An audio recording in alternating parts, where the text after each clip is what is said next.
তো আজ 29শে মে, আজকে এই উইকের শেষ। তারপর সোমবার থেকে নতুন উইক শুরু হবে। তো অলমোস্ট 83,000 টাকা প্রফিটের 80,000 টাকা একবার বুক হয়ে গেছে। আর একটা ছোটো স্ক্যাল্পিং যাচ্ছে, যেটা 83,000 টাকা টার্গেট থাকবে। তো 83,000 টাকার টার্গেট। তো উইকলি ক্লোজিং খুব ভালো হবে বললেই চলে, এবং মান্থলি ক্লোজিংয়ের ভিডিও কালকে পিএনএল আসবে। তো আজকে খুব বেশি আর রিস্ক নেব না, এতটা প্রফিট হয়ে গেছে। তো অলরেডি প্রথমে পুট সাইডে প্রফিট হয়েছিল, প্রথমে পুট নিয়েছিলাম। তো এই যে প্রথমে যখন শুরুতে ওপেন হয়ে আর নিচে পড়তে থাকে, তখন 24,200 পুট নিয়েছিলাম।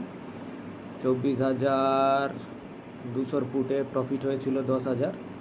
24,150 পুট নিয়েছিলাম, ওটাতেও কিছুটা প্রফিট ছিল।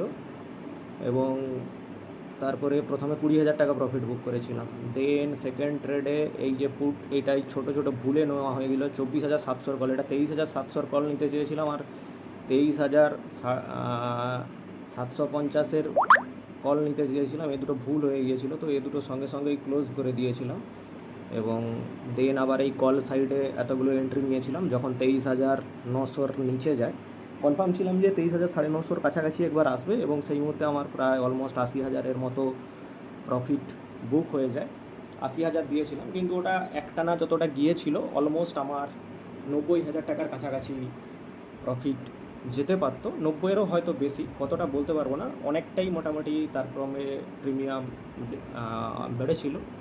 তো এই পর্যন্তই। এই ট্রেডটা এখন একই জনে সারভাইভ করছে, একই জোনটার মধ্যে ঘোরাফেরা করছে। প্রিমিয়াম না বাড়ছে না কমছে, এরকম হচ্ছে। তো ঠিক আছে, এই মুহূর্তে ট্রেডটা আর খুব বেশিক্ষণ হোল্ড করবো না, কারণ উইকলি ক্লোজ যে একটা গুড নোটে উইকটা ক্লোজ করতে চাই। তো ঠিক আছে, তো এটাকে 81,000 করে দিচ্ছি এবং বেরিয়ে যাব।